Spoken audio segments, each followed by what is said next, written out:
पैसे गिनते गिनते, लेकिन 29 अप्रैल 2023 को कुछ जब अजीब हुआ।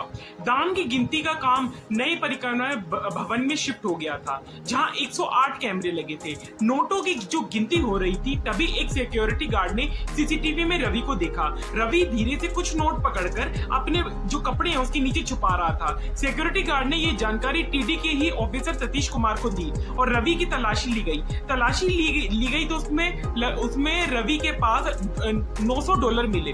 जब पूछताछ हो रही थी तो रवि ने यह भी माना कि वह पिछले 20 साल से मंदिर में दान से ही चोरी कर रहा था। रवि को विदेशी मुद्रा की गिनती का भी जिम्मा सौंपा गया था। रवि ने के खिलाफ आईपीएस की धारा 379, 381 के तहत जो है एफआईआर पारित हुई कि आखिर कोई शख्स किसी और की चीज जैसे कि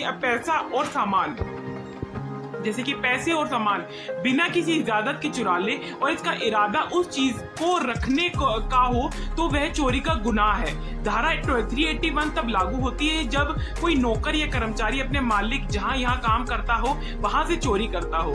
2023 से बढ़कर 140 करोड़ रुपए हो गई और यह मामला दर्ज हुआ, लेकिन कुछ ही दिनों के बाद में एक अजीब वाकया हुआ।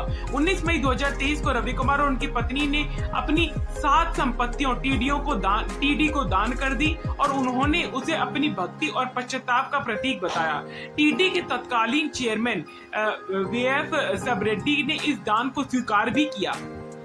इसके बाद 30 मई को तिरुमाला पुलिस ने रवि के खिलाफ चार्जशीट दाखिल की थी, लेकिन कुछ ही महीनों के बाद यानी 9 सितंबर को रवि और सतीश कुमार ने लोक अदालत में ही समझौता कर लिया, जिसके चलते यह मामला बंद हो गया और रवि को बिना एक रात जेल बिताए बरी कर दिया गया।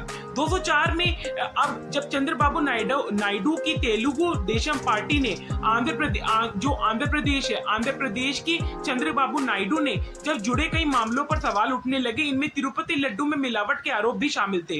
लड्डू की मिलावट की घटना के बाद मंदिर से जुड़े और भी जो केसेस थे वो खुलने लगे। रवि कुमार का भी मामला सामने आया। इस मामले ने नए सिरे से जांच शुरू करी। जब जांच शुरू हुई तो सतीश कुमार ने दावा किया कि उन्होंने पुलिस के भारी दबाव में समझौता किया था। इतना सब होने के बाद तिरुपति के पत्रकार एवं श्रीनिवास थे जो राव ने आंध्र प्रदेश हाईकोर्ट में एक याचिका दायर की। याचिका में लोक अदालत के एक फैसले को चुनौती दी गई। 19 सितंबर 2025 को हाईकोर्ट में लोक अदालत के फैसले को रद्द कर दिया गया और जो आईटी को मामले के सभी जो रिकॉर्ड थे वो जब्त कर लिए के आदेश पारित कर दिए गए। इस मामले को अगली सुनवाई 13 अक्टूबर को होनी है और इस मामले में अगर आगे कुछ भी ऐसा होता है तो हम आपको अपडेट बताते रहेंगे। अब मामला जो है फिलहाल आईटी के पास है, लेकिन इस मामले को लेकर राजनीति